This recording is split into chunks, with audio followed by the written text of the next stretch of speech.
Entonces vamos a dar comienzo a este encuentro con Iván Ruiz, con el cual queremos inaugurar el curso de este año del Departamento de Psicoanálisis con Niños del NUCEP. Al igual que lo hicimos el año pasado con nuestra querida Ebeticio. Le hemos pedido a Iván que dicte una conferencia en torno al tema que ya empezamos a abordar el curso pasado. Sobre la cuestión de la sexualidad en el niño. El título que hemos puesto este año, o como lo podéis leer en el anuncio, es La sexualidad infantil aún.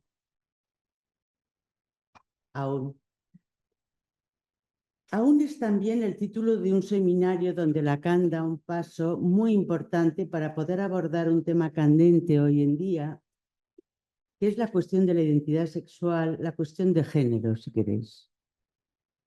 Ahí Lacan plantea lo que él llamará la sexuación, que reparte a los seres hablantes no desde la anatomía ni desde la identificación a patrones ya establecidos en lo social, sino que ese reparto lo refiere Lacan al goce sexual, que está en cuestión en cada caso, concretamente el goce fálico y el goce no fálico. Me quedo ahí, no todo fálico, perdón. Los debates sobre la cuestión de género y ante todo el hecho, como lo señala bien Iván Ruiz en la presentación de su conferencia, que habréis podido leer, el hecho de que se hace caer sobre los más pequeños, sobre los niños, la decisión prematura sobre su identidad de género futura, todo ello nos llevó a volver sobre la cuestión de la sexualidad infantil, tal como Freud lo abordó en sus primeros textos. Así pudimos recorrer el curso pasado los 3 ensayos sobre la teoría sexual, el esclarecimiento sexual de los niños, las teorías sexuales infantiles, sobre todos estos textos y algunos más. Textos sobre los cuales merece la pena volver cada vez. Porque cuando leemos estos textos hay algo que no deja de sorprendernos, que es la valentía con la que Freud aborda estas cuestiones a principios del siglo pasado, estas cuestiones que hacen a la sexualidad infantil y que van a tener una incidencia mayor en el devenir de los síntomas del niño, del adolescente y en la edad adulta. En este curso vamos a incidir o a volver también, porque para muchos es volver, sobre el caso Juanito. Bueno, invitamos ya a leer la introducción de este caso, en la que Freud va señalando punto por punto cómo este niño, con 3 años antes de que aparezca una fobia,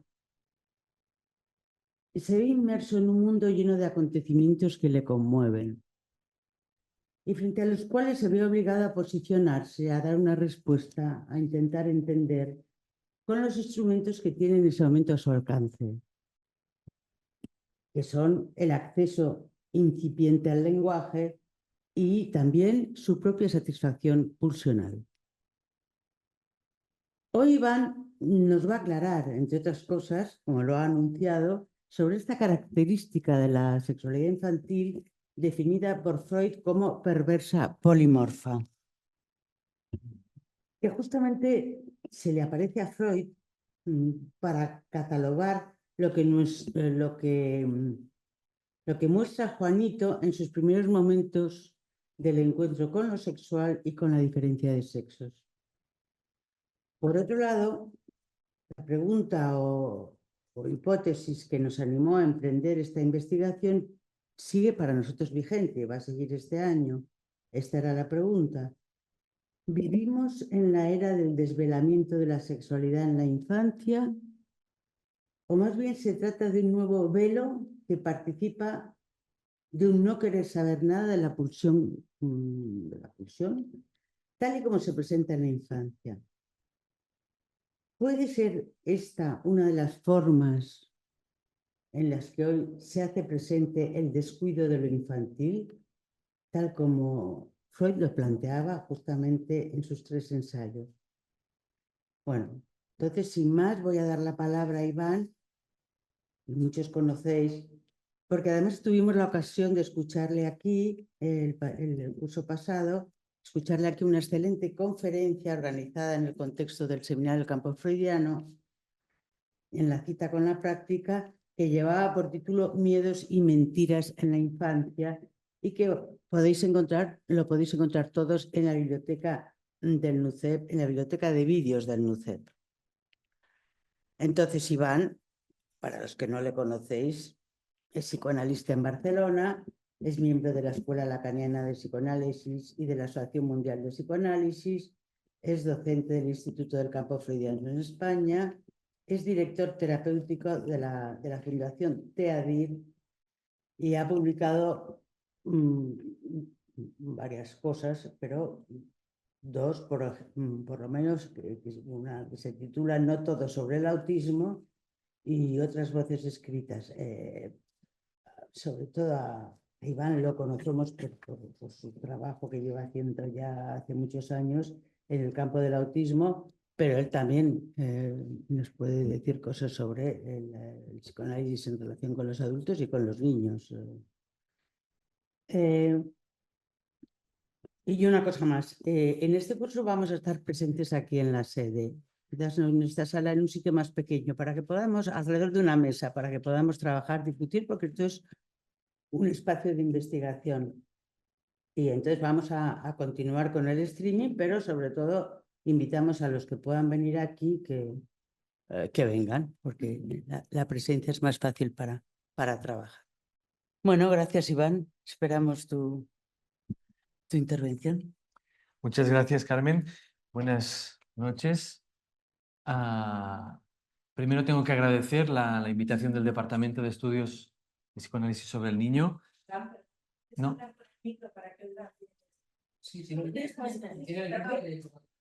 ¿Se oye bien? Vale. Los de internet, si no... ¿Se oye bien? Desde la... Mateo, Sí, se oye bien, ¿eh? Decía que como es una invitación al Departamento de Estudios, a un espacio de investigación, como decía ahora Carmen, yo me he tomado en serio la cuestión de la investigación y he vuelto de nuevo a los textos. Y a los textos que permiten entrar en la cuestión de la sexualidad infantil. Carmen ha mencionado algunos, voy a también añadir algún otro, porque la cuestión sexual en la infancia sigue interrogando al ser humano. Y en esta interrogación que no cesa, los discursos sobre lo sexual vemos cómo desplazan el centro de interés, pero no resuelven la cuestión. Por supuesto que no hay duda que la sexualidad en la infancia, que en otro tiempo hubiera sido impensable, de ahí el escándalo de Freud al plantearla, en estos momentos la sexualidad en la infancia ha entrado en el debate público. Incluso cuando se consigue acompañar ese debate con la modificación de las leyes, incluso en esos momentos aparece lo reductible de lo sexual en la infancia y aparece como un obstáculo. Podríamos decir que hoy la sexualidad humana incluye, los debates sobre la sexualidad humana incluye la consideración de la sexualidad en los niños y en las niñas. Incluso podríamos pensar que lo incluyen como una especie de realización del pansexualismo con el que se acusó a Freud. Es decir, que lo que en otra época fue llamado, incluso por Freud, como perversiones o aberraciones, hoy forman parte de la oferta del mercado de lo sexual. Prácticamente todas ellas aceptadas como tal. Entonces, podemos preguntarnos, ¿podemos decir que los descubrimientos de Freud han sido superados? De ninguna manera, diría. El texto freudiano sirve todavía hoy de orientación para cuestiones relevantes y relativas a la sexualidad infantil. Entonces, ¿en qué hoy nos puede servir de orientación el texto freudiano? Partiendo de ahí. Diría que no tanto en las formas que toman la organización entre los sexos, sino en lo que se resiste, una vez más, a integrarse en el campo de la cultura. Lo que hay en la sexualidad infantil que se resiste a integrarse en el campo de la cultura.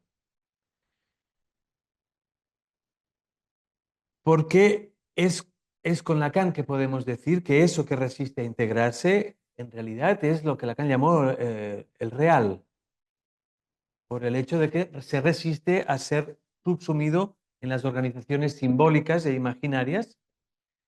Es ese real en la sexualidad que de entrada Freud ubicó en la infancia. Y es en realidad por eso que este real en la sexualidad infantil va de la mano de una pulsión por saber en el niño. Hay en el niño desde muy pronto una pulsión, es decir, un querer saber sobre el sexo que no encuentra una respuesta convincente en los discursos ambiente y que como no la encuentra tiene que inventársela. Y en ese sentido lo más escandaloso del descubrimiento freudiano es que la sexualidad infantil no promete al adulto ninguna felicidad sexual. Los 3 ensayos sobre teoría sexual es realmente un tratado sobre la no promesa de felicidad para el adulto en términos de sexualidad.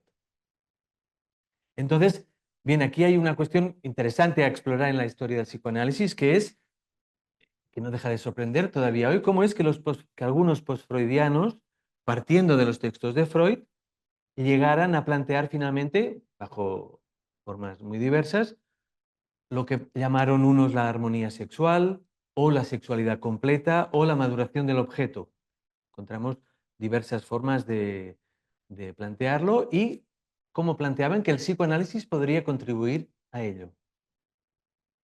De hecho, Lacan se va a referir en varios momentos a esos debates. Seminario 4, por ejemplo, sobre la relación de objeto, es una fuente de... hay perlas, digamos, sobre la crítica fuerte que Lacan hace hacia algunos postulados de algunos postfreudianos. Se va a referir precisamente a esos debates que culminan, en el fondo, en una idea que sostendrán algunos postfreudianos de la resolución del problema sexual planteado en la infancia. Entonces, si Lacan se interesa en toda esta literatura que presentaba todos estos debates, es en realidad para mostrar que en Freud, en términos de organización sexual infantil, nada queda definitivamente resuelto. ¿Por qué? Bien, de entrada, porque la sexualidad para Freud se produce en 2 tiempos. Es decir, lo infantil no resuelve la sexualidad, de entrada, porque ese es un primer tiempo. Pero se necesitará un segundo, que vendrá con el paso por la pubertad. Después me voy a referir a eso.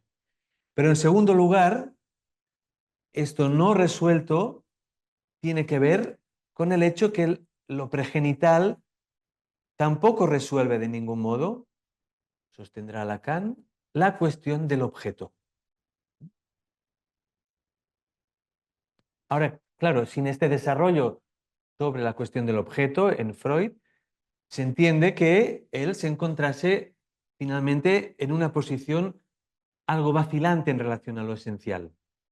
De hecho, supongo que ustedes conocen este famoso verso del poeta Wordsworth, que dice: el niño es el padre del hombre. Es un poema que Freud, en el que Freud se interesa y extrae este verso finalmente para salvar al padre. En Freud, el límite encontrado por Freud es este punto de salvar al padre. Entonces, ¿qué implica esto en toda la investigación freudiana? Implica que el límite epistémico para Freud será la idea de que el niño permitiría entender lo que el hombre deberá hacer para convertirse en transmisor de la cultura. Pero Lacan tomará una distancia clara con respecto a esta posición de Freud, en concreto en el uso de este verso, el niño es el padre del hombre, tomará una distancia muy clara para hacer aparecer el real que se resiste a esa transmisión. Lacan dirá que en realidad lo real del sexo implica una falla en esa continuidad entre hijo, hombre, padre, y que la pubertad pondrá en acto una discontinuidad fundamental. Volveré a esto un poco más tarde, pero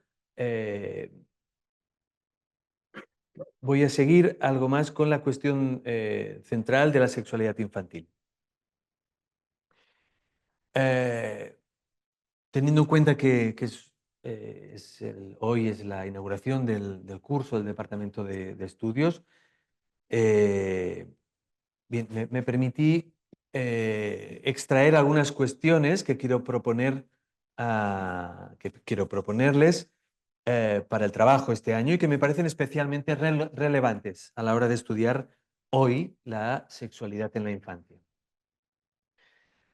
De entrada, he vuelto al texto Princeps de Freud sobre la sexualidad infantil, ¿no?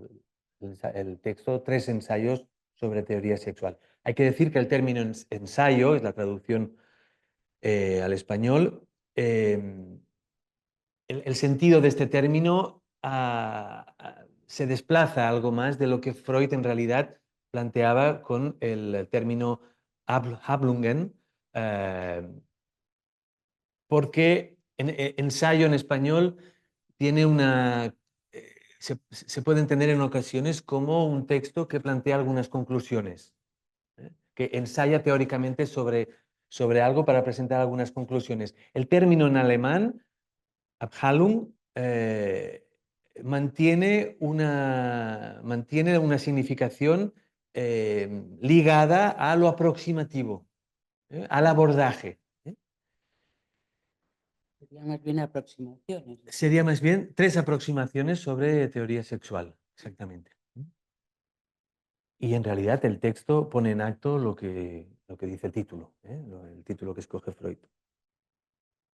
Es en realidad lo que hace este texto tan impresionante. Es un texto muy difícil de leer, de orientarse cuando uno entra en el texto, pero yo he vuelto a él una y otra vez y no deja realmente de impactarme en cada ocasión. Entonces, si son 3 abordajes, es por el hecho de que Freud no da algunas conclusiones sin haber presentado las dificultades con las que se encuentra.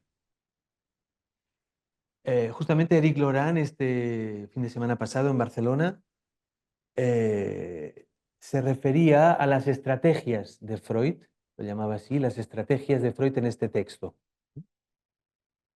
Es interesante pensarlo así, cómo localizar las estrategias de Freud en todos sus textos, pero en concreto en los 3 ensayos, me parece realmente una orientación excelente para entrar en el texto, porque hay varias estrategias. Y todas ellas me parece que presentan varios momentos. La estrategia de Freud en este texto presenta varios momentos. Por un lado, localizar cuál es el problema. Freud lo hace refiriéndose a toda la literatura psiquiátrica universitaria del momento. En segundo lugar, cuál es el método que usa tanto para presentar esa literatura como para tratarla, apoyándose en ella o separándose de ella. Después, un tercer nivel de esta estrategia es lo que he pensado partir de escuchar a Loran mencionar este término, estrategia. Tercer punto sería cómo obtiene un avance. Y finalmente, ¿qué queda de ese obstáculo epistémico inicial? Si ustedes se apoyan en esta estrategia con todos estos digamos, niveles diferentes, van a obtener algunas sorpresas del texto de los 3 ensayos. Es lo que a mí me ha pasado preparando este trabajo para hoy. Hay que decir como preámbulo que los 3 ensayos sobre teoría sexual es el texto más reescrito por Freud a lo largo de toda su carrera. Hay añadidos, correcciones, elisiones, que son fundamentales, tanto los añadidos como las elisiones. En 1905 se publica, pero del 1910, del 15, del 20, del 24, etc. Y si uno sigue todos los recorridos, puede hacer un mapa realmente, es una especie de cartografía en la que están ahí, en la que aparecen los obstáculos epistémicos por los que pasa Freud. Esto da una idea de la envergadura del trabajo que Freud, en el que Freud se metió, ¿no? De hecho, Lacan, en el seminario 4, se refiere, en la página 54, se refiere a estos 3 ensayos y dice: no se pueden leer los 3 ensayos como si se tratara de una obra escrita de un tirón. Cierto es que no hay obra de Freud que no haya estado sujeta a revisión. Todas llevan notas añadidas. Las modificaciones del texto son extremadamente frecuentes, dice. Pero si la interpretación de los sueños, por ejemplo, se enriqueció, fue sin alterar en nada su equilibrio original. Me parece muy interesante. Es decir, sobre el texto sobre los sueños, Freud añadió, corrigió, pero no quedó alterada la estructura del texto. Por el contrario, dice Lacan, si leyeran la primera edición de los 3 ensayos, la de 1905, se quedarían estupefactos, dice Lacan, porque no reconocerían ninguno de los temas que tan familiares les resultan en el libro tal como lo leen habitualmente, con las adiciones hechas principalmente en 1905, después de la introducción del narcisismo, el 14, varios años después de la Einführung des Narzissmus, de la introducción del narcisismo, ¿no? Entonces, hay que tener presente que todo lo que Freud va a trabajar en los 3 ensayos a partir de 1905, va a ser, digamos, solamente puede ser abordado a partir de la aparición de la teoría del narcisismo. Quizás ese podría ser un eje de trabajo en este departamento. Es lo mismo que ocurre, por ejemplo, con la fase fálica, que solo será introducida en la última edición de los 3 ensayos, a partir del artículo de 1912 sobre la organización genital infantil. Bien, esto nos da la idea del punto del que parte Freud para llevar adelante la investigación sobre la sexualidad infantil.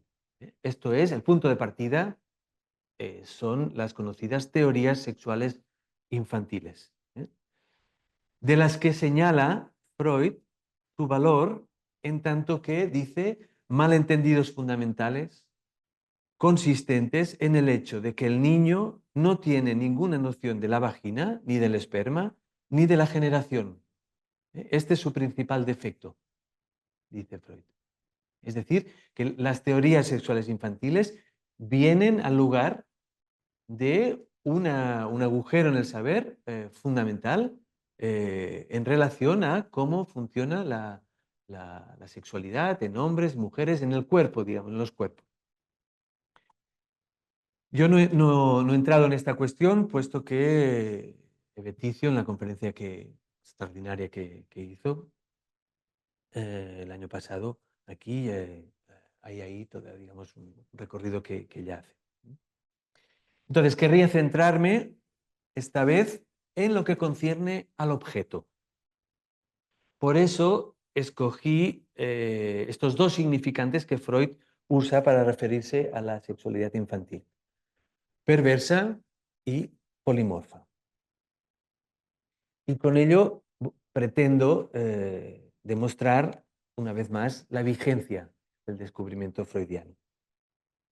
Incluso diría si las perversiones estudiadas por Freud son aceptadas hoy, prácticamente en su totalidad, e incluso si este polimorfismo podríamos decir que ha adoptado hoy el nombre de lo trans, por ejemplo, aplicado también a la identidad sexual en un niño o en una niña. De hecho, Freud ya en el texto de los tres ensayos habla de la ambivalencia. Quizás bueno, hay algo ahí interesante para el abordaje, ¿no? de algunos casos de niños, niñas muy pequeñitos que a partir de 3, 4 años que vienen, vienen traídos por los padres, por la angustia de los padres o por la exigencia de los padres de atender a una presión de resolución de esta ambivalencia de lo sexual. Entonces, podríamos preguntarnos, ¿de qué se trata el descubrimiento freudiano? Y yo respondería de entrada, apoyándome en este texto de Freud, que se trata de que la sexualidad se define en dos tiempos. Es decir, podríamos decir que hay dos elecciones sexuales en Freud. Dos elecciones sexuales que deben producirse. Una en la infancia, la otra en la pubertad. Y entre ellas hay una falla lógica, digamos así, una falla fundamental. Y estas dos elecciones están precisamente planteadas por Freud como, lo dice así en el texto, claramente, los dos tiempos de la elección de objeto. En los tres ensayos, en la edición de Amor Rortu, la página 181-182, dice, es este apartado que se titula Los dos tiempos de la elección de objeto, dice, el siguiente proceso puede reclamar el nombre de típico. La elección de objeto se realiza en dos tiempos, en dos oleadas. La primera se inicia entre los 2 y los 5 años y el periodo de latencia la detiene o la hace retroceder. Se caracteriza por la naturaleza infantil de sus metas sexuales. La segunda sobreviene con la pubertad y determina la conformación definitiva de la vida sexual. Y un poco más adelante dice, casi inmediatamente después, los resultados de la elección infantil de objeto se prolongan hasta una época tardía. O bien se los conserva tal cual, o bien experimentan una renovación en la época de la pubertad, pero demuestran ser inaplicables y ello a consecuencia del desarrollo de la represión que se sitúa entre ambas fases.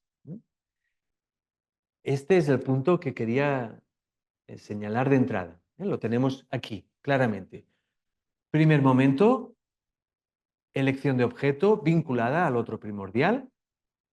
Ahí podríamos entrar en un tema realmente muy interesante, que es la cuestión del anaclitismo, de lo que Freud llama Anlehnung, que Lacan señala que Freud hace un uso de este término alemán sui generis, digamos, no es porque en alemán Anlehnung es posición contra, ¿no? Pero que Freud toma esta, digamos, determinación en la posición, en esta Anlehnung, como el punto de apoyo del niño, allí donde el niño se apuntala en el objeto, en su otro primordial, para sostener, podríamos decir, la falsa completud imaginaria. Este es el primer tiempo. Entonces, cae, digamos, sobre el sujeto un periodo de latencia, que es este momento de la represión, dirá Freud, que implica la pérdida del objeto, la pérdida de ese objeto encontrado. Hay que decir que este es un momento esencial en la infancia de algunos niños, de algunas niñas, este momento de la entrada en el periodo de latencia, este momento de represión, de la pérdida del objeto y por las afectaciones que esto puede tener en algunos casos en lo que Freud llama el deseo de saber del niño. Puede quedar realmente afectado eso. Y, segundo momento, la segunda elección de objeto como tal, a partir de lo que Freud llama la vuelta atrás sobre la primera fase. Lo dice aquí en la página 182, dice...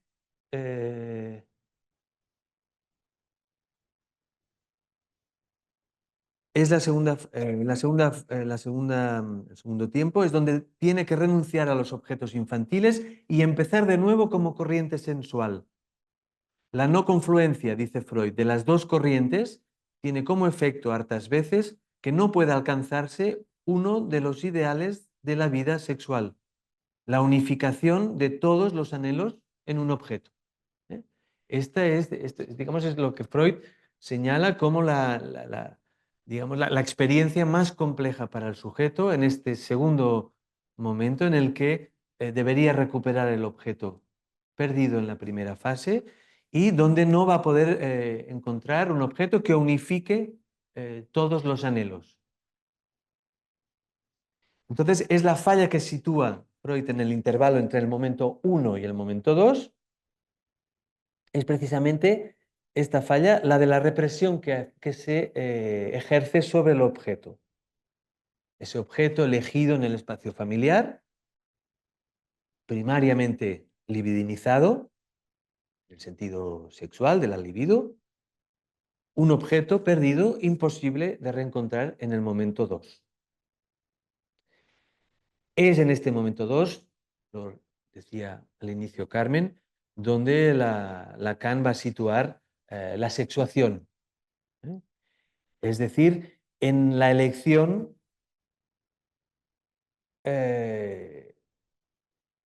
referida al goce, referida al objeto, pero en tanto que goce. Es decir,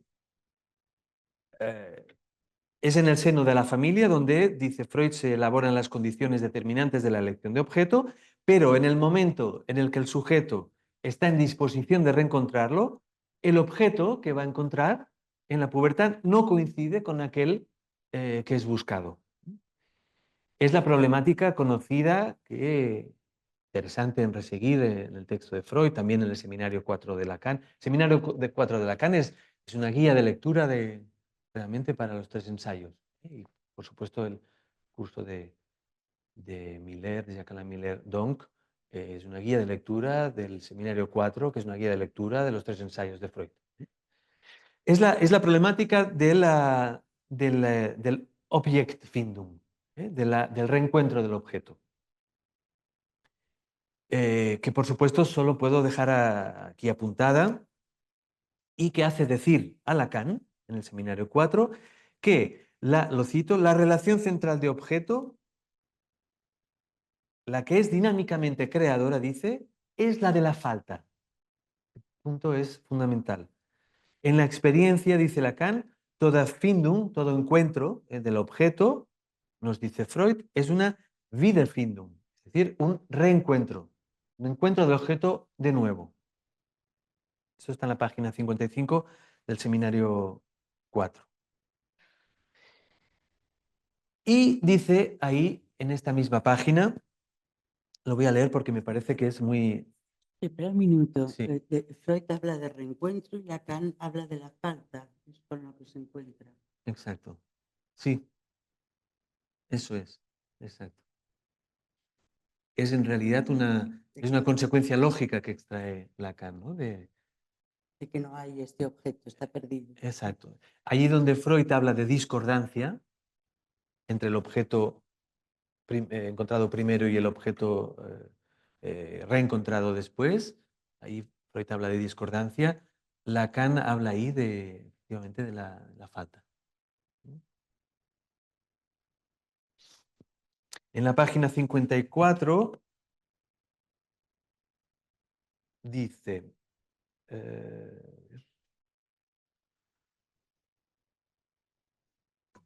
creo que lo tengo aquí, dice, cito a Lacan, tal como nos muestran los tres ensayos en su primera versión, la original, el desarrollo de la sexualidad infantil se caracteriza por un escalonamiento en dos tiempos. Debido al periodo de latencia, es decir, la memoria latente que atraviesa ese periodo, el objeto primero, precisamente el objeto materno, es rememorado de una forma que no ha podido cambiar y es, dice Freud, irreversible. De manera que el objeto nunca será sino un objeto vuelto a encontrar, wiedergefunden, término en alemán para referirse al vuelto a encontrar, y seguirá llevando la marca del estilo primero del objeto.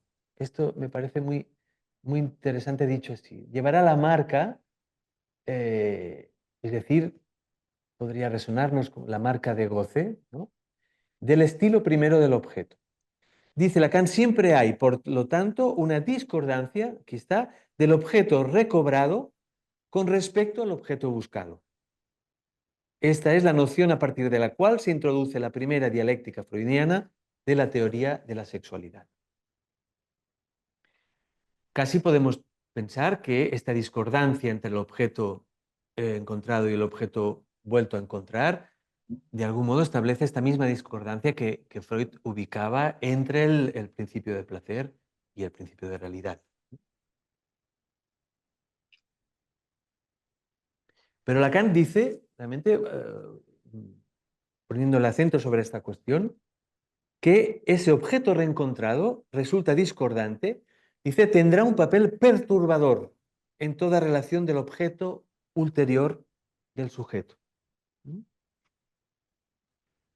Ahí aquí vemos, digamos, cuando decía que Freud no asegura ningún programa de felicidad para la sexualidad humana, bien, vemos por qué, ¿no? Empezamos a ver por qué. Entonces, lo que Lacan introduce en este segundo momento es, como decía, una elección relativa al goce, de ahí lo discordante y lo perturbador. Y es sorprendente, pero es así. Lacan considera que el sujeto hace una elección, elige su sexuación.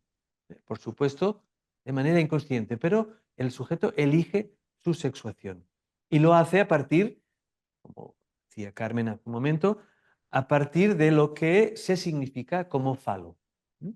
El falo, como símbolo, F mayúscula,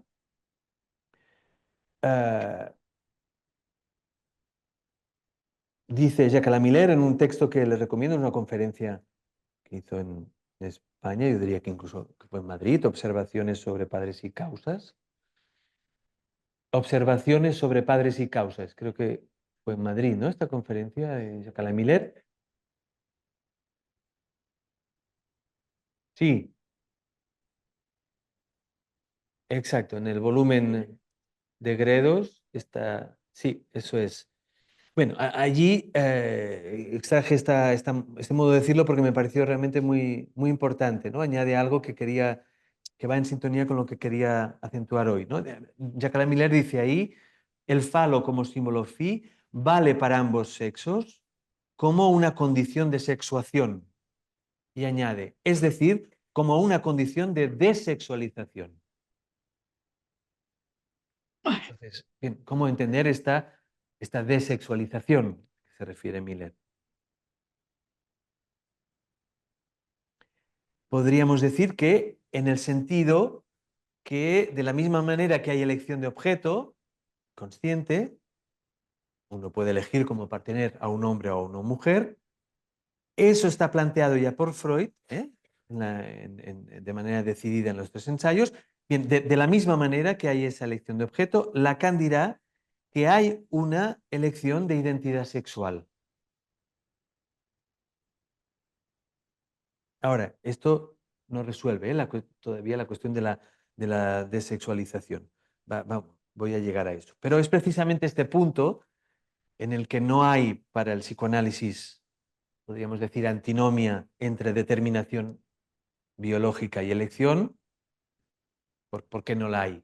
Porque la identidad sexual solo es posible por la vía de la elección. Entonces, esto deja ya estéril de entrada el debate sobre biología o inconsciente, ¿no? Ahora bien, Jacques Lamillard en esa conferencia añade que debemos entender esta elección de sexuación, no como una decisión, sino, dice, como una coacción. Es la coacción que Freud llamará condición de amor en sus primeros textos. ¿Qué es la condición de amor? La Liebesbedingung en alemán.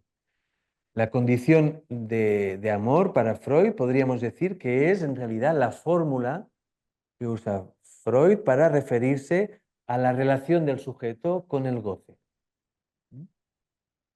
Lo que pasa que está dicho, por supuesto, muy pronto por Freud y digamos, encontramos ahí el término Liebe, ¿no? El término amor. Pero podemos decir que la condición de amor es la fórmula de la relación del sujeto con el goce. Es decir, es lo que Freud sitúa como condición del objeto encontrado, primeramente en la infancia, en el otro familiar, que el sujeto irá a buscar en la sexualidad adulta.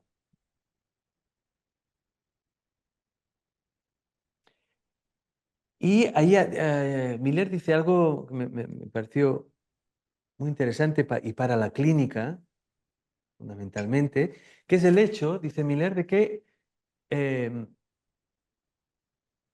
hecho de que el sujeto tome digamos, esta condición de amor, la tome de los padres, dice Miller que esto hizo sostener a Lacan que el intento del sujeto es el de situar en la relación entre los padres una suerte de proporción, dice Miller.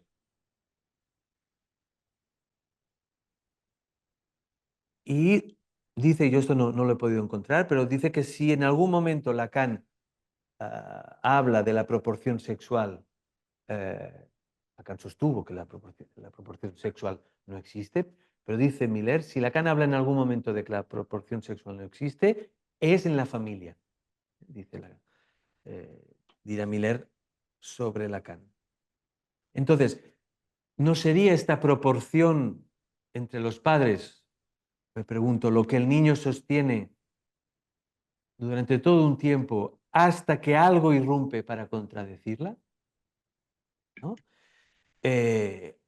Y asistimos realmente en algunos casos, en el psicoanálisis con niños, a este momento de irrupción de aquello que va a contradecir esta proporción imaginada entre los padres. Pero también lo escuchamos en el relato de algunos analizantes adultos, ¿no? Vemos en el psicoanálisis con niños, por ejemplo, esos momentos de enfermedad de algún miembro de la familia, enfermedad importante, o de alguna muerte de alguno de los miembros de la familia y los efectos de esa muerte en los padres del niño, o la propia separación de los padres. En fin, la casuística es muy diversa, pero algunos de estos acontecimientos hacen que esa proporción entre los padres no pueda sostenerse más para ese niño o para esa niña, y que ese niño o esa niña se encuentren frente a lo que la madre hacía de pantalla a la mujer y lo que el padre hacía de pantalla al hombre. Entonces, podemos volver aquí al texto de Freud, donde disponemos de la estrategia, como decía, de Freud para llevar la perversión a lo perverso, que es uno de los términos de este esta expresión de Freud de la sexualidad infantil perversa polimorfa, la estrategia que Freud utiliza para llevar la perversión, de la que se ocupa en todo el primer capítulo, el primer ensayo, llevarla a lo perverso en la sexualidad infantil. Es realmente impresionante cómo Freud opera digamos, desplazamiento de foco. ¿Cuál es la estrategia en este caso? Consiste en entrar de manera decidida, sin vacilar, en el discurso universitario de la época, que giraba en torno a las aberraciones sexuales, a las conductas sexuales aberrantes. Y Freud lo hace, entra en este debate para introducir ahí una perspectiva que no es ni la de la clasificación de las conductas sexuales, de Krafft-Ebing, por ejemplo, que intentará Krafft-Ebing en su tratado, ni en la de los informes autobiográficos de la vida sexual de algunos individuos, que es lo que hará Abel Ockellis en su volumen criticable, realmente, lo hará Freud, lo criticará Lacan también. Y lo hará Freud diciendo que ese libro, el de Ellis, en realidad adolece del defecto de no contener la prehistoria de la vida sexual de cada uno de estos sujetos que hablan de sus preferencias sexuales. Es decir, dice ahí, ese volumen de Ellis adolece de estar encubierto por la amnesia infantil. Entonces, la perspectiva que Freud introduce en este debate es algo muy fuerte, me parece, para la época, que es la falta de un elemento que unificaría el campo de la sexualidad. Ni siquiera los binarios hombre-mujer, homosexual-heterosexual, activo-pasivo, sirven ya a Freud en ese momento para producir un ordenamiento, digamos, sustitutivo a los intentos de ordenamiento de la psiquiatría de la época, por ejemplo. ¿No? Lo que Freud produce, en realidad, es un claro desordenamiento de las clasificaciones. Y lo hace precisamente no con la clasificación, sino con la introducción de lo múltiple, lo múltiple del lado de la pulsión. Este será en realidad el punto de llegada de Freud. Pero para mostrar esa multiplicidad de la pulsión, Freud deberá hacer todo un trabajo de radicalización de la pregunta por lo que es el objeto en lo sexual. Y podríamos decir que esta radicalización es posible localizarla precisamente en estos dos momentos en los que Freud se apoya, en estos dos momentos de elección sexual. Sobre el momento 2, lo que hemos visto es que se produce un efecto de Nachträglichkeit, es decir, de retroacción, en la que el objeto que se busca, por estar perdido, no coincide con el que se reencuentra. Ahí hay un punto de radicalización muy importante. Y en el momento 1, esta radicalización se encuentra en lo que podríamos denominar la falla en el programa biológico de todo ser humano. ¿Cuál es esta falla que señala Freud? La falla es el hecho de que no hay de entrada prefigurado para el sujeto aquel objeto que satisfaría su pulsión. Esto es radicalmente, digamos, es muy fuerte este posicionamiento. Me parece que en la historia del psicoanálisis han habido avances y retrocesos también en relación a este postulado de Freud, que tiene un alcance extraordinario. Lo dice, por ejemplo, en la página 128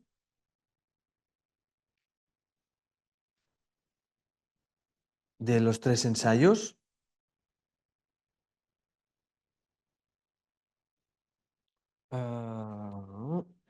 Dice Freud: cuando habla en el párrafo titulado Explicación de la inversión, de la inversión entendida la homosexualidad. Dice, la hipótesis de que la inversión es innata no explica su naturaleza, como no la explica la hipótesis de que es adquirida. En el primer caso en que sería innata, es preciso puntualizar qué es en ella lo innato. De lo contrario, se caería en la explicación más burda, a saber, que una persona trae consigo innato el enlace de la pulsión sexual con un objeto sexual determinado. Este es el punto esencial, me parece, el punto de mayor alcance, me parece, del texto freudiano, sin el cual no puede explicarse el más allá de la sexualidad que introducirá Lacan, digamos, el más allá del todo sexual que introducirá Lacan, cuando define finalmente al objeto como asexuado. Es decir, el objeto ni hetero ni homo, asexuado. Y me parece que este es el punto esencial si lo tomamos también desde otro orden, desde el orden de lo social, para entender la contribución del psicoanálisis a la despatologización de la homosexualidad. Este punto, lo digo, digamos, como un elemento al margen, porque estoy trabajando esta cuestión justamente, este punto me hace sostener la tesis de que, del mismo modo que el goce femenino apuntado, entrevisto por Freud, del mismo modo que el goce femenino sirvió a Lacan para afinar el goce que denominó fálico, es decir, una única pulsión, la masculina, como dirá Freud, también me parece que la elección de objeto homosexual servirá a Freud y a Lacan para abordar lo perverso en el goce sexual de los seres hablantes. De hecho, Freud extendió esta vía, la vía, digamos, de la investigación sobre lo perverso, la extendió enormemente cuando dijo, en los 3 ensayos, en el sentido del psicoanálisis, dice Freud entonces, ni siquiera el interés sexual exclusivo del hombre por la mujer es algo obvio, sino un problema que requiere esclarecimiento. Se ve bien ahí cómo desde la investigación de la cuestión de la inversión, de lo que Freud llamará inversión, de la homosexualidad, para Freud mismo se plantea cómo se produce la elección de objeto en la heterosexualidad. Entonces, ¿qué es lo perverso en la sexualidad infantil? Lo que podríamos decir que es lo perverso en la sexualidad infantil es el hecho que no existe justamente un objeto predestinado para la pulsión y que la relación se establece, no se establece con el otro como tal, sino con la condición que lleva el objeto. Este es el punto esencial, me parece a mí, de la cuestión de lo perverso en la sexualidad infantil. Ahora, lo polimorfo. ¿Qué sería lo polimorfo? Así como la vertiente de lo perverso, hemos visto que es central en el texto de Freud y se ordena a partir de esta radicalidad de la relación de objeto, la cuestión del polimorfismo en la sexualidad infantil topa, creo, para Freud con la discordancia que aparecerá en la pubertad. Hay que tener en cuenta que esta idea de retroacción sobre las experiencias sexuales infantiles es absolutamente nueva en la historia de la cultura. Ninguno de los tratados que trabaja Freud para preparar este texto, ninguno plantea esta cuestión, que se pueda pensar que la sexualidad adulta implica una retroacción sobre una sexualidad que estaría ya en el niño. Freud la introduce precisamente señalando que entre un momento y otro se produce un olvido. y que la cultura, dice Freud, ha sido cómplice de ese olvido. Lo dice con esta expresión conocida de la negligencia, ¿no? Sobre lo infantil, ¿no? En términos de sexualidad.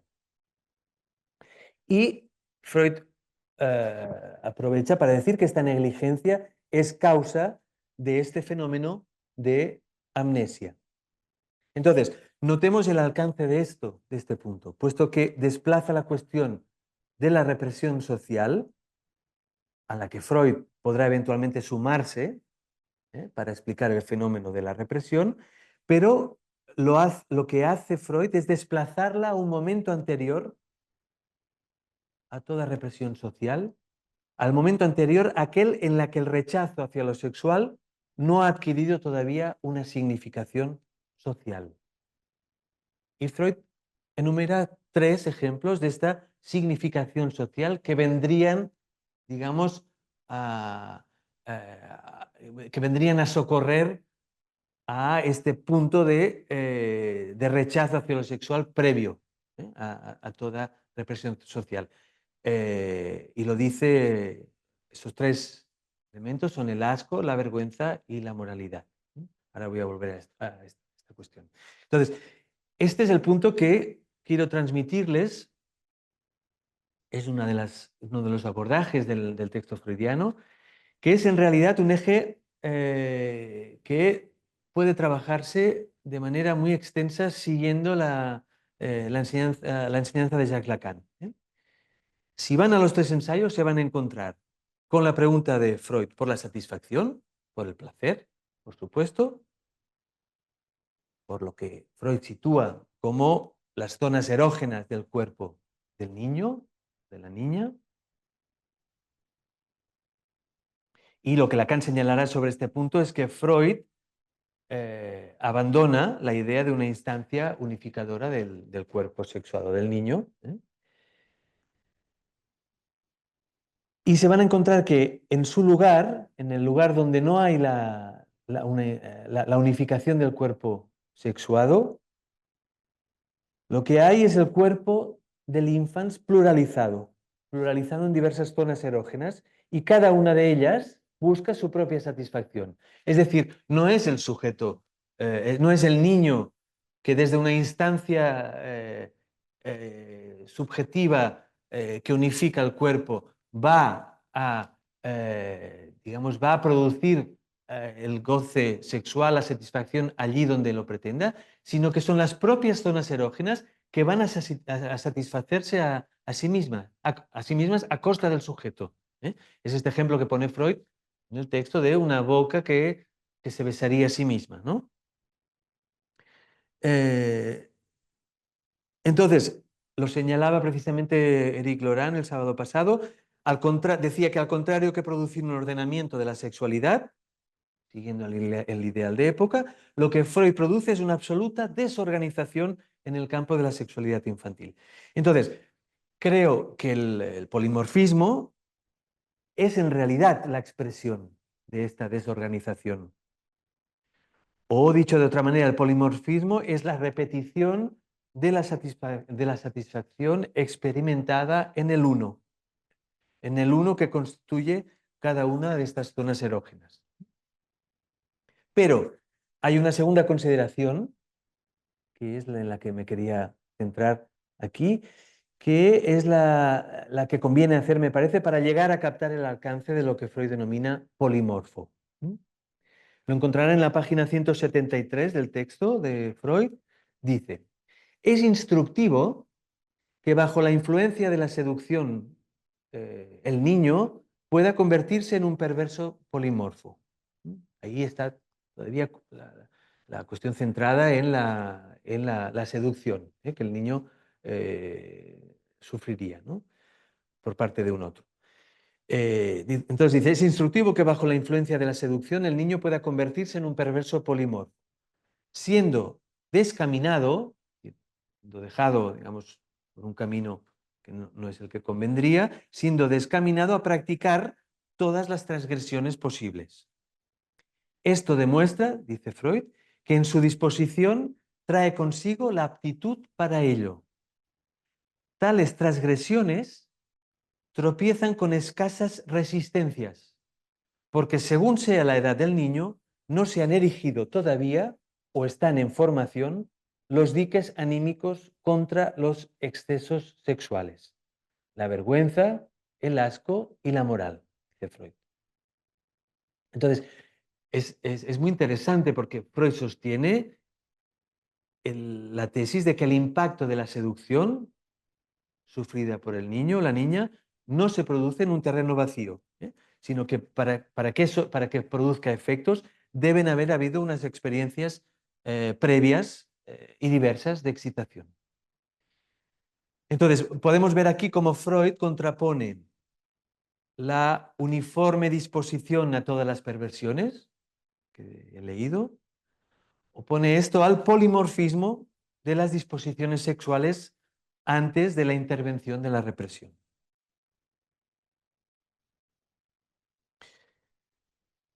Bien, salto algunas cuestiones para poder ir terminando.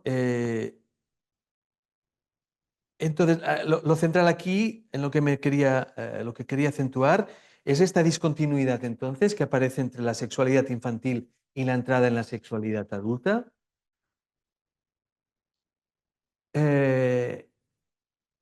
Y la cuestión de la represión a la que se refiere Freud, que podemos denominarla con Lacan el efecto de negativización sobre el goce.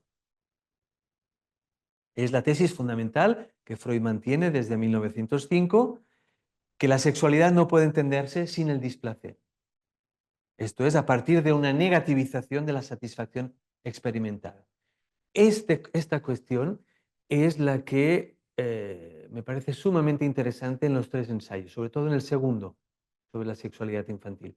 Porque al lado de toda toda la investigación que Freud hace sobre el placer, sobre la satisfacción, sobre lo erógeno, hay también, inmediatamente Freud se ve empujado a introducir la cuestión del displacer.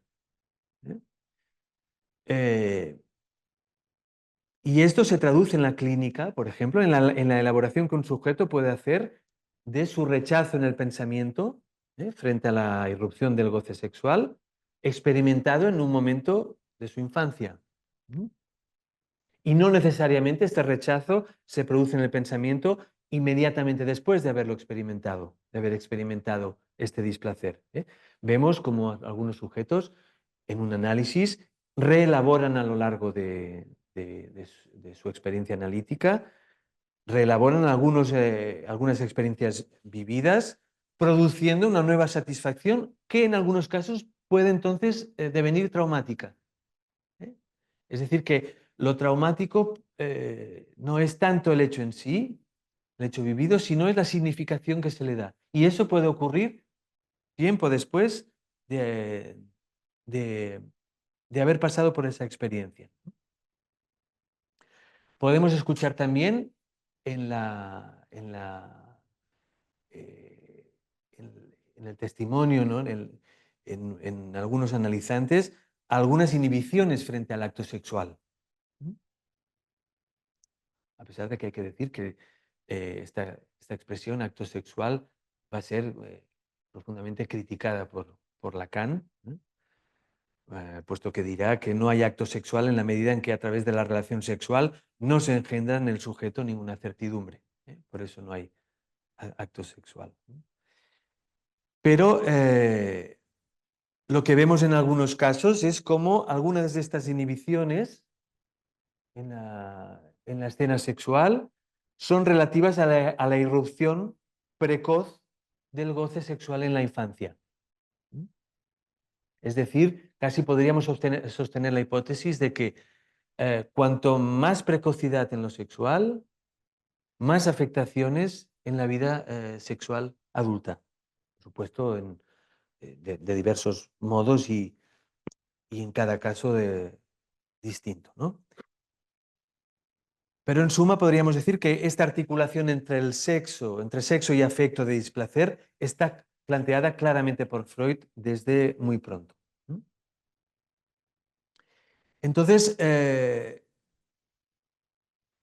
encontré después, en el curso de Jacques Miller Extimidad, algo que apoya, digamos, este descubrimiento freudiano en los 3 ensayos, cuando Jacques Miller dice que en el momento en el que el sujeto se ve llevado a posicionarse respecto de un goce sexual precoz, este goce sexual precoz, esto sucede una vez que tuvo acceso a los grandes ideales de la sociedad. Y se revela entonces que este goce sexual precoz le disgusta y que él se desvía. Que este goce sexual precoz se desvía. Entonces, de algún modo, Freud planteaba estas instancias del asco, la vergüenza y la moral como, digamos, un despliegue de lo que llamará superyo, ¿no? Pero Freud mismo no está de acuerdo en considerar que el superyo sería el agente único de la represión de ese goce sexual experimentado en la infancia. Y enseguida, Freud intentará desarticular esta oposición entre la moral social y la sexualidad infantil individual, ¿eh? Y señalará propiamente lo enfermo de la sexualidad misma, ¿eh? Lo dice claramente. En un momento, Freud dice: mi opinión es que dentro de la vida sexual tiene que existir una fuente independiente de desprendimiento de displacer. ¿Mm? Es decir, que el programa de satisfacción de la pulsión, en el programa de satisfacción de la pulsión está el displacer como falla. Y esto es fundamental para nosotros cuando trabajamos con niños, cuando escuchamos a niños y a niñas que hablan de lo que pueden decir de su encuentro con lo sexual. Debemos, creo, considerar este displacer como parte ya de la experiencia de la sexualidad en la infancia. Entonces, para ir terminando, quiero introducir una última perspectiva que creo se abre en la enseñanza de Lacan y que permite una actualización del texto freudiano. Es precisamente sobre este displacer en lo que Freud, este displacer al que me refería en Freud. ¿Por qué? Porque en Lacan, a partir del seminario aún, es decir, a partir de los años 70, él va a poner el acento no tanto en lo que se reprime, lo que se negativiza, sino en lo que se fija. Es decir, en la vertiente de la positivización que se produce en el encuentro con el goce sexual.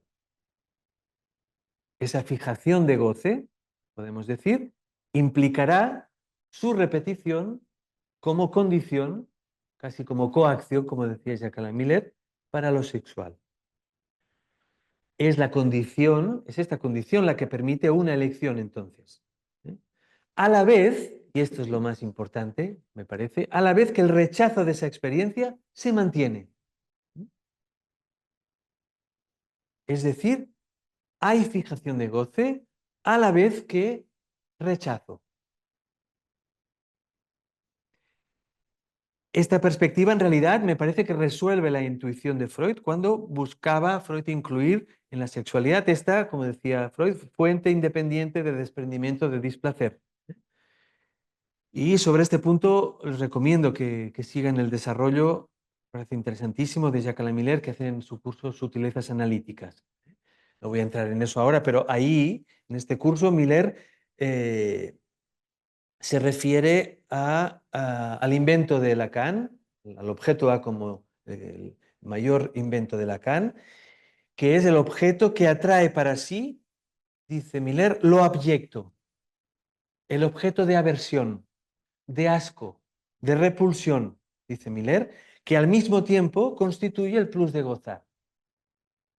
Dice Miller, esto está en la página 292 del curso Sutilezas Analíticas. Entonces, como veis, el objeto A, al que imputamos el goce, puede resultar para un sujeto lo más abyecto, casi podemos decir el grado extremo de rebajamiento, a la vez que la atracción irresistible que el sujeto experimenta en relación con esta repulsión. Fijación de goce, entonces, y rechazo forman parte de la misma consideración del objeto A. Y para terminar, voy a relatar un recorte, el recorte de un caso, que me parece que presenta de manera muy interesante algunas de estas cuestiones. Se trata de un hombre que sitúa una articulación entre dos escenas infantiles. En la primera, él está con 3 años de edad, está en la guardería y 2 niñas del grupo hacen que los niños se coloquen frente a ellas, obligándoles ellas, a los niños, a que se dejen oler los genitales. Iban oliendo los genitales de cada uno de los niños. El sujeto, 3 años de edad, siente vergüenza, dice, pero se ve obligado a dejarse oler. Y recibe la respuesta de las niñas, una respuesta de asco en el momento en que huelen sus genitales. Esta es la primera escena. La segunda, a los 6 años de edad, el sujeto se encuentra solo en su habitación jugando con soldaditos que dispone en círculo y que alrededor de los cuales sitúa un muñeco que hace la función, digamos, de prisionero. En ese momento dice el sujeto que fantasea que los soldados obligan al prisionero a desnudarse y frente a esta idea que tiene en ese momento, experimenta una erección. Entonces, de adulto, este sujeto dice no haber sabido qué hacer en ese momento con esa erección.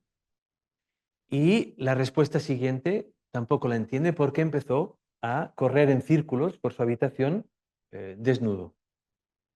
El relato de la escena se terminará con la aparición del padre en la habitación, cosa que el sujeto no puede asegurar si sucedió en realidad o forma parte de digamos, de su fantasía o de su, digamos, si lo imaginó. Podríamos añadir nosotros si lo deseó. Entonces, estas dos experiencias sirven a este sujeto para encontrar las raíces de la fijación de goce, en la que la fascinación, por un lado, y el rechazo, por el otro, se reúnen en el objeto A. Hay que decir que el sujeto no se le escapa la implicación de un goce en el ser mirado desnudo. Quizás a lo que todavía no ha podido acceder este sujeto es precisamente al goce de mirar en la escena infantil, que la escena del juego con los soldaditos, en la que una escena que es organizada por él mismo y en la que aparece el padre en el trasfondo. Bien, concluyo aquí. Creo que podemos conversar ahora, pero creo que la lectura de la enseñanza de Lacan me parece que nos permite, una lectura nos permite releer hoy los 3 ensayos de Freud y actualizarlos a la luz de los síntomas propios de nuestra época, que surgen en torno a lo real de lo sexual en la infancia. Gracias. Lo que me ha resultado más novedoso es cuando has apuntado a esta cuestión del displacer, el displacer en la sexualidad infantil, porque siempre contamos un poquito esta historia como si fuera que... Y también la perversión polimorfa, que los niños están ahí satisfaciéndose por todos los lados y con sus zonas erógenas y poniendo en ejercicio esta sexualidad que no está reprimida y bueno, y entonces hablas de esta cuestión del displacer que está incluido en la satisfacción misma, ¿no? O del ejercicio de la sexualidad infantil. Entonces me parece que es interesante, ¿no?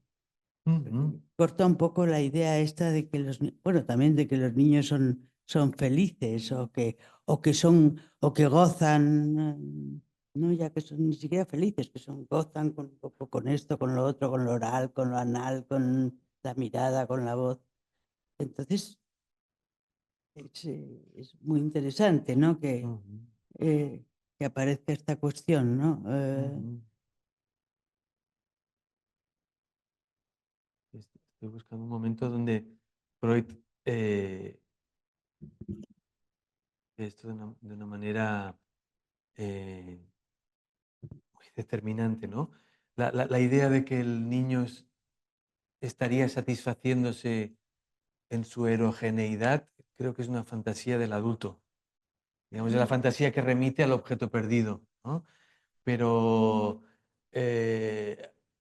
leyendo Freud, por supuesto la lectura del seminario 4 de Lacan, uno se puede, en fin, y la infancia de cada uno, uno se puede hacer un poco la situación que implica para un niño, para una niña, no entender de qué se trata con esa cosa rara de lo sexual, de no obtener una respuesta convincente por parte del adulto, sino más bien evasivas, o ahora, digamos, la escena traumática de la primordial, ¿no? La escena primordial traumática de la visión de la sexualidad entre los padres ahora en las pantallas, en cualquier momento.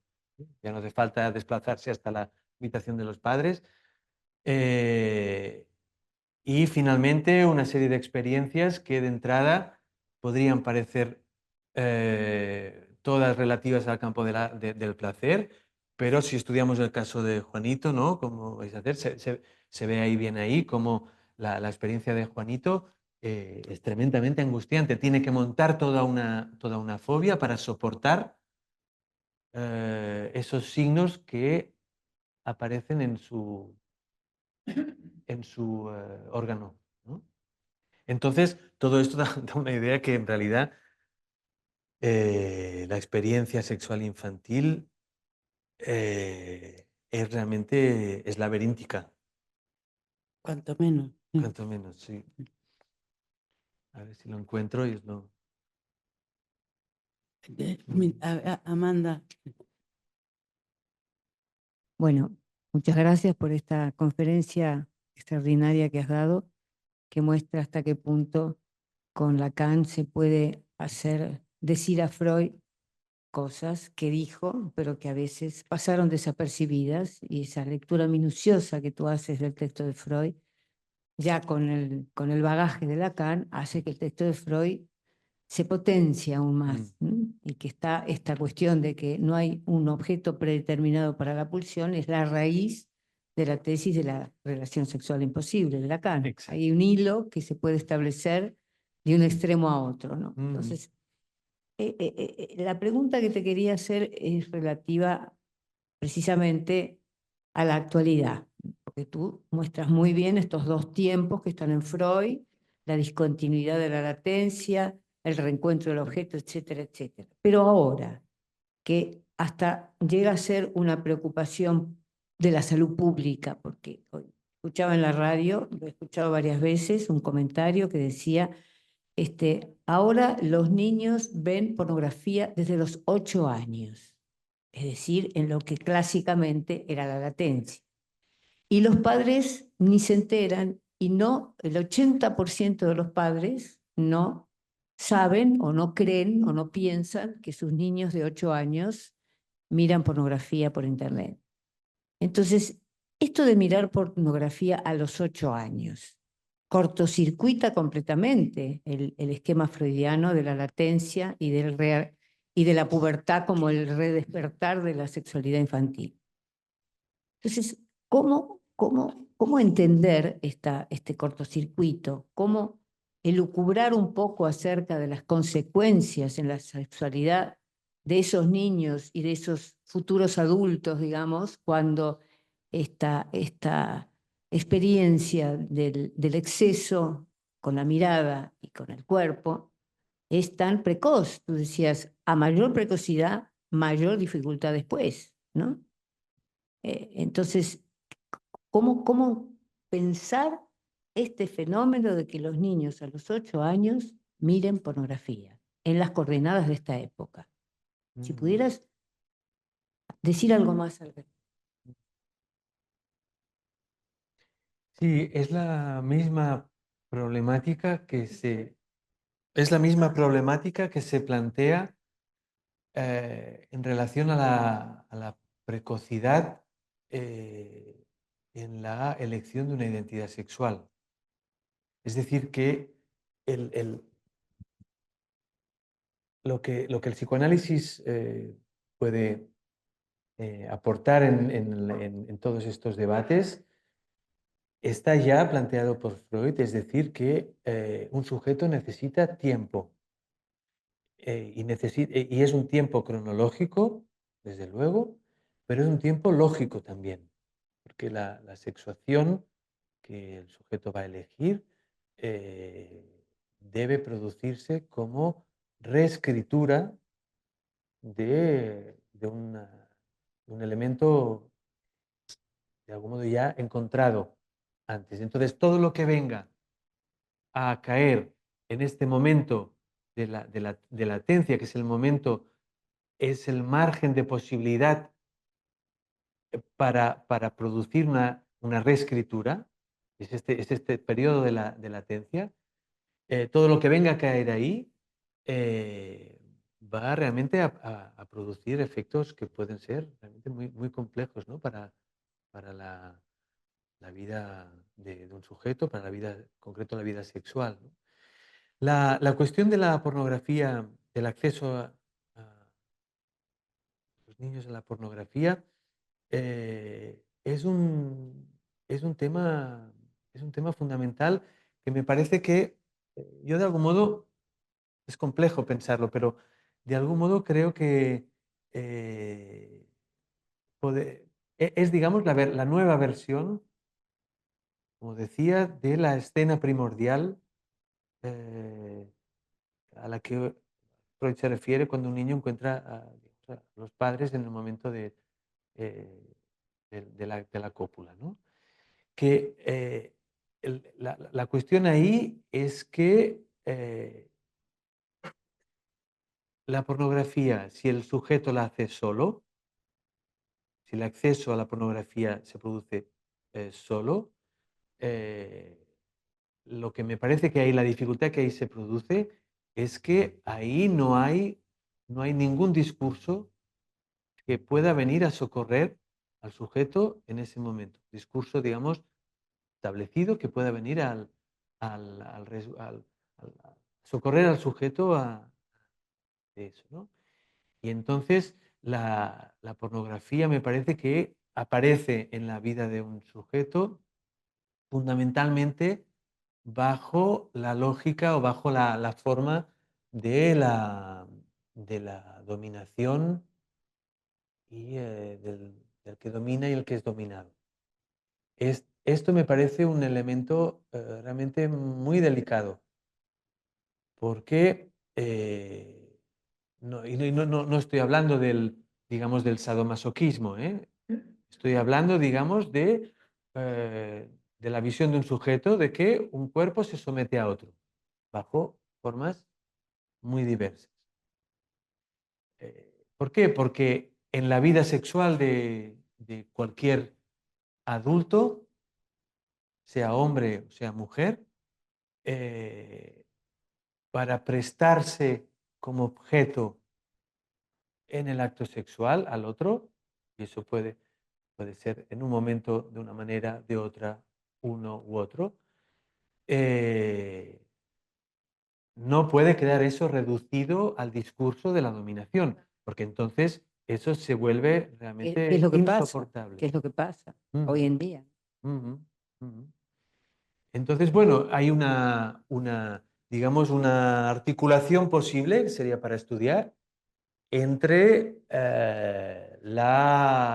digamos, la liberalización del acceso a la pornografía en niños y adolescentes y toda la proliferación de pasajes al acto, digamos, en la vertiente del, del apoderamiento del cuerpo del otro. Y en tu Mm. casuística, que tratas niños hace muchos años, ¿tienes algún caso que pudieras mostrar un poco cómo incide después en la estructuración de la sexuación, esta experiencia precoz de la pornografía? De la pornografía, no. Bueno, tendría que pensarlo, pero se me ocurre un caso más bien del lado de de este empuje a la identidad sexual, este empuje a lo trans en los niños. En un caso de un niño de 3 años y medio que ha empezado a interesarse por las películas de Disney, sobre todo por Frozen, las películas de princesas, no solamente de Disney, y en concreto por Frozen, y empieza a pedir a los padres vestirse de Frozen. Esto se va expandiendo, los padres primero hay una sorpresa y bueno, dejar hacer, de dónde va todo esto, y esto se va cada vez, la bola de nieve se va haciendo cada vez más grande y pide el ser llamado con un nombre de niña e ir a la escuela vestido de princesa.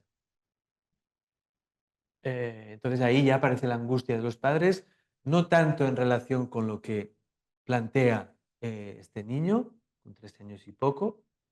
La angustia no está tanto ahí, está más bien en lo social, digamos, en qué van a decir los otros padres, como la escuela, por supuesto, la tutora mantiene un discurso, digamos, moderno y de que, por supuesto, que venga como... Pero para estos padres eso no soluciona la cuestión, es qué va a pasar con el otro. Eh, entonces viene muy angustiado realmente. ¿Eh? Y hago algunas entrevistas con este niño y me explica efectivamente que las princesas y no sé qué, y visten así, visten así. Y entonces lo que yo señalo a los padres es que me parece que hay que esperar. Que, no se, que hay que esperar por una razón muy importante, les digo. Y es que me parece muy particular que este niño quiera ser niña a partir de un modelo tan extremo de feminidad, entre comillas, ¿no? Y me parece que eso es un poco, es para preguntarse por qué, porque hay muchas maneras de ser niña y maneras, digamos, mucho más incluso socialmente aceptables. Ahora, las niñas no hace falta que vistan con falda y con un lazo, ¿no? Pero que me sorprende que él haya escogido un modelo tan extremo de presentarse como niña. Entonces, que por esta razón me parece que conviene esperar. En realidad, mi orientación digamos, es el texto de Freud, ¿no? Es decir, que conviene que el sujeto pueda pasar por un segundo momento de reedición de todo esto, ¿no? Entonces los padres se tranquilizan y el niño deja de pedir ir vestido de niña a la escuela. No termina digamos, su interés por las princesas y tal, pero no, digamos que se abre un tiempo de una cierta tranquilidad con respecto a este tema, hasta el punto de que quedamos con los padres que no hace falta de momento continuar porque no, no se ve de momento la necesidad para eso. A mí este caso me me interrogó mucho, porque hay otros padres que en estos momentos se presentan no con una pregunta sobre este tema, sino con una exigencia, y es que uno certifique efectivamente que ese niño quiere ser niña y, por tanto, se le dé acceso a los protocolos de cambio de sexo. En este caso no era eso, era realmente una pregunta que venía dada no tanto por una posición propia de cada uno de ellos frente a su propio deseo, sino por la angustia que se les presentaba para ellos por, casi podríamos decir, por el deseo de los otros, ¿no? Entonces, bien, ahí se pudo maniobrar, pero, por supuesto, la cuestión del acceso, esta otra vertiente, ¿no? Del acceso a la pornografía en la infancia y la adolescencia, tacha ya alguien que tenga más experiencia en este campo.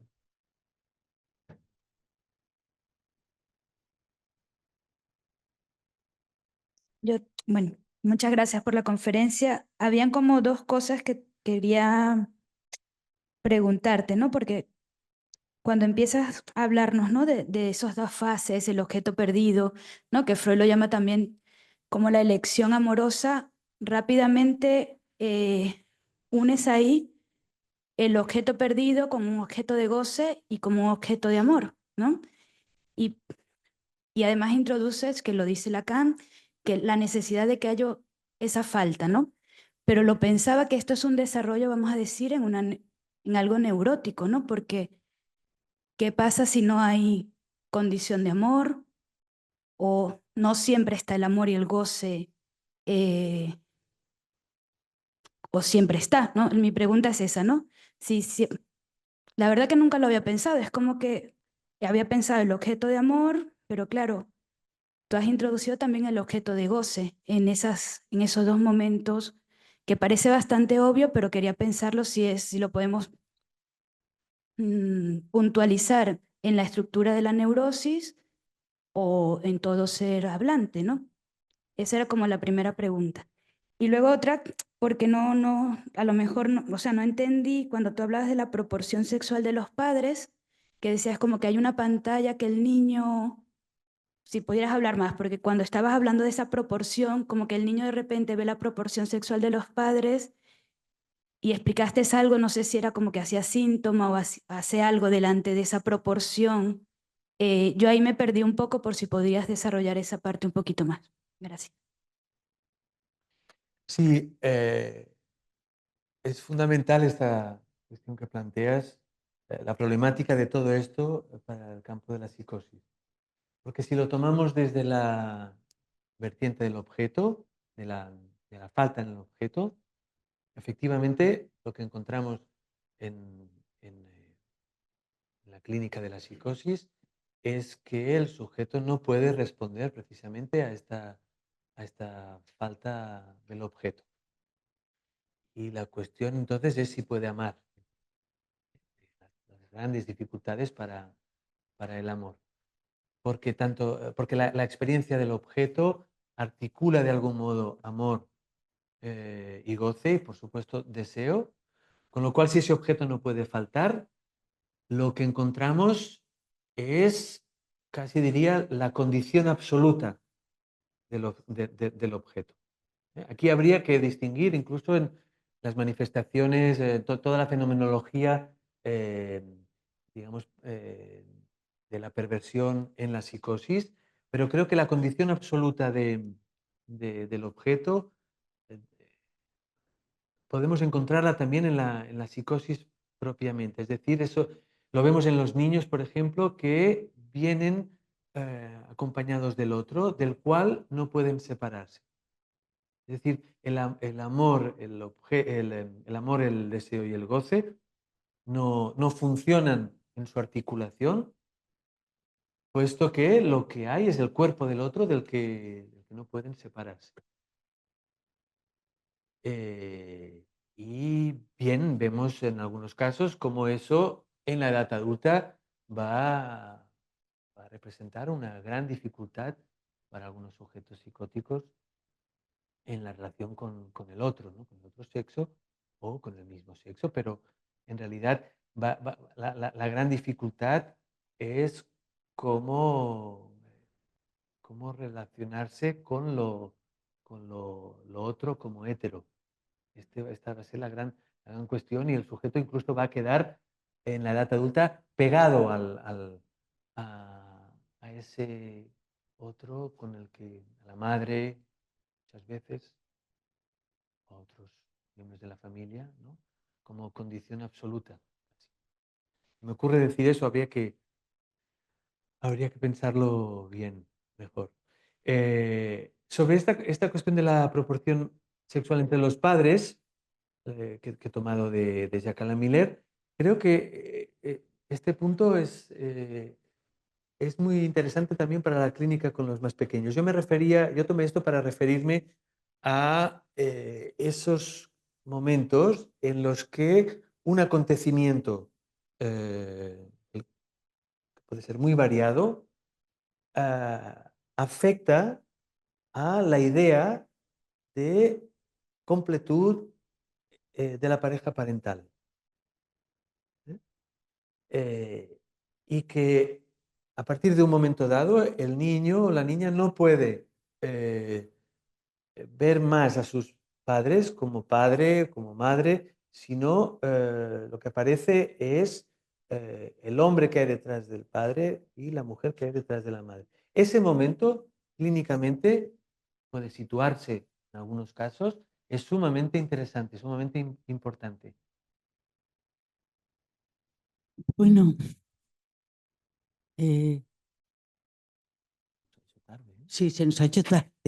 Vamos a terminar aquí, vamos a proseguir durante todo el curso en el departamento.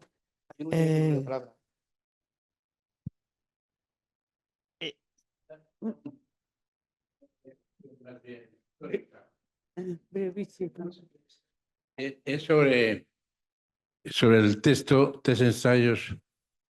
En el momento en que Freud escribe este texto, se da una ocasión que nunca se repetirá más. Es que él está trabajando paralelamente el chiste y su relación con el inconsciente, que son dos vertientes totalmente opuestas. El campo de lo pulsional y el campo del significante, ¿no? Bien.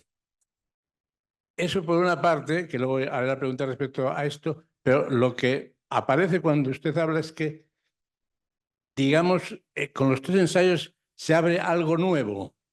Es decir, no está en la prehistoria de los tratamientos de la neurosis, de la histeria, etcétera, algo que dé cuenta de lo sexual como tan presente está en los tres ensayos, ¿no? En cambio, en la cuestión del significante, sí, tenemos los sueños y tenemos la psicopatología de vida cotidiana. Bueno, la pregunta sería, es un poco una hipótesis o un trabajo hipotético, es ¿cómo influiría en los tres ensayos el chiste? Es decir, si se podría cotejar de alguna manera ese trabajo paralelo que está haciendo, ¿qué efectos tiene o qué se puede ver del punto de vista significante en los tres ensayos para la sexualidad, ¿no? ¿Cuál sería su hipótesis? Bueno, yo creo hay una línea que traza Tan Manoni, y es que va dividiendo, sobre todo las primeras obras de Freud, entre lo pulsional y el significante, ¿no? Pero yo no he entrado en esa cuestión de qué hay, porque parecen antitéticos, son campos antitéticos, ¿no? Entonces, podríamos pensar que en el chiste habría más de tres ensayos para la sexualidad que al revés, porque evidentemente el chiste es la culminación de lo simbólico en Freud. Incluso él se asusta de ese texto en los años 30 y dice, ¿qué he hecho yo aquí? ¿No? Pero es la culminación donde no puede continuar por esa vía Freud. Y entonces, bueno. Sí, pero quizás se puede tomar el texto sobre el chiste. ¿Sí? Como usted dice, es casi la sofisticación en el campo del significante. Pero hay una vía de lectura de ese texto que es Sí. precisamente desde lo pulsional Sí, también. sí, sí, sí, Es sí, decir, del objeto que se escamotea Sí. en el chiste, sí, el objeto degradado Sí. también, ¿no? Y creo que ahora escuchándole lo pensaba que quizás es el punto que los dos textos mm, tienen, digamos, dicen del momento en el que se encuentra Freud, en esta simultaneidad de estos dos trabajos aparentemente tan diversos, tan distintos, ujú, pero lo que hay ahí para Freud es eso que se pierde. Eso que se pierde y cómo, la pregunta de Freud, ¿cómo se recupera? Esta es toda la cuestión para los tres ensayos, pero también para el chiste. Es el modo que Freud propone es la recuperación por la vía de la risa, del efecto en el cuerpo. sí, sí, Es está un bien. tema para investigar, desde luego. Sí, no, está bien. Muy bien. Evidentemente, Bueno. no se puede ver la labor del significante tan claramente en los tres ensayos. Ujú. Claro. Vale, gracias. Bueno, entonces vamos a proseguir en el departamento trabajando estas cosas. Te agradecemos enormemente todas las orientaciones, indicaciones y pistas que nos has dado. Tenemos para elegir, bueno, ya te iremos contando por Muy dónde bien. vamos. Muchas gracias a todos y a los del departamento.